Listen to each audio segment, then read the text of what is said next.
Hi అండి, welcome back to sister blogs. ఏంటి ఇదేదో గుడిసెలు చూపిస్తుంది అనుకుంటున్నారా? కాదు కాదు, మన భద్రాచలంలో నిన్ననే రిబ్బన్ కటింగ్ అయిందనమాట. ఇది ట్రైబల్ మ్యూజియం. సో వెనకట మన ఫారెస్ట్లో ఉండే జనాలు ఎలా బతికారు ఏంటి అని కొన్ని క్వశ్చన్స్ ఉంటాయి కదా పిల్లలకి, అవి సాల్వ్ చేయడానికి ట్రైబల్ మ్యూజియం అనమాట. సో ఏ టు జెడ్ చాలా క్లారిటీగా ఉంది. వాళ్ళు వాడిన వస్తువులు కానీ, అప్పుడు మొత్తం వెనకట మనం ప్లాస్టిక్ లేకుండా ఎలా బతికాము ఏంటి అని వాళ్ళ క్వశ్చన్స్ వస్తాయి. వీటికి పక్కా సొల్యూషన్ ఇస్తుంది వీడియో. ఈ ట్రైబల్ మ్యూజియం చాలా బాగుంటుంది. ఒకసారి ఎవరైనా మన నియర్ బై సరౌండింగ్స్లో ఉన్న భద్రాచలంకి ఎవరైనా విజిట్ అయినా ఒకసారి ట్రైబల్ మ్యూజియం విజిట్ చేయండి. చూసేయండి, మన వీడియోలో చాలా బాగా మ్యాక్సిమం కవర్ చేసేసానమాట. సో వెనకట వాళ్ళు ఎలా బ్యాంగిల్స్ వేసుకున్నారు, వాళ్ళ డ్రెస్ సెన్స్ ఏంటి, వాళ్ళ ఎంటర్టైన్మెంట్కి ఏం యూజ్ చేశారు, ప్రతి ఒక్కటి కూడా మీకు చాలా క్లారిటీగా చూపించేస్తున్నాను అనమాట.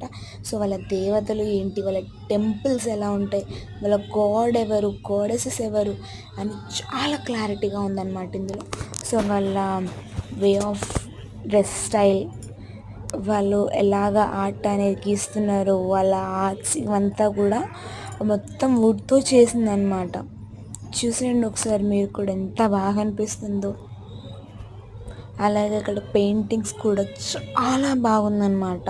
సో వాళ్ళు వేసిన పెయింటింగ్స్ కానీ అసలు చూడొచ్చు, మనం టచ్ చేసి, చాలా ఫెంటాస్టిక్గా ఉందన్నమాట. మనకు అక్కడ చాలా బాగా ఎంజాయ్ చేయొచ్చు అనమాట. సో మనకన్నా కూడా అవి చాలా చిన్నగా ఉన్నాయి, పిల్లలకైతే అవి చాలా క్యూట్గా అనిపిస్తున్నాయి. వాళ్ళు చాలా బాగా ఎంజాయ్ చేస్తారు. ఐ హోప్ అక్కడ చాలా ఫోటో స్పాట్స్ కూడా ఉన్నాయన్నమాట.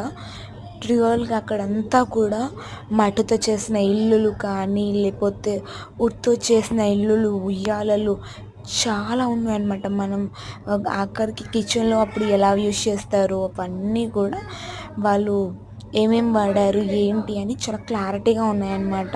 సో వాళ్ళ హంటింగ్కి ఏం యూజ్ చేశారు, మించుమించు నాకైతే అది పుష్పలో చూసినట్టే ఉందన్నమాట అని చెప్పేసి చిన్న అది అనిపిస్తుంది. చూడండి, ఆ కొడవలు, కత్తులు, కటారాలన్నీ కూడా. సో అందరూ బాగా ఎంజాయ్ చేస్తారని నాకు అనిపిస్తుంది. సో నేనైతే చాలా బాగా ఎంజాయ్ చేస్తాను. పిల్లలకి ఆడుకోవడానికి, పెద్దలకు కూడా ఒక 2-3 గేమ్స్ ఉన్నాయన్నమాట, లైక్ క్రికెట్ ఇవి. సో చూసేయండి, చాలా బాగా ఎంజాయ్ చేసేస్తారు. So thank you for watching sister blogs. So మనం అక్కడ చిన్నగా కేక్ కటింగ్, బర్త్డే సెలబ్రేషన్స్కి కూడా యూజ్ అయ్యేటట్టు ఒక హర్ట్ ఉంది. అలాగే అక్కడ తినడానికి కూడా చాలా ప్లేసెస్లో వాళ్ళు అమ్ముతున్నారు. అలాగే అక్కడ ట్రెడిషనల్గా మనకి హనీ కానీ ఇవన్నీ కూడా అడవి నుంచి తెచ్చేవి కూడా అమ్ముతారనమాట. సో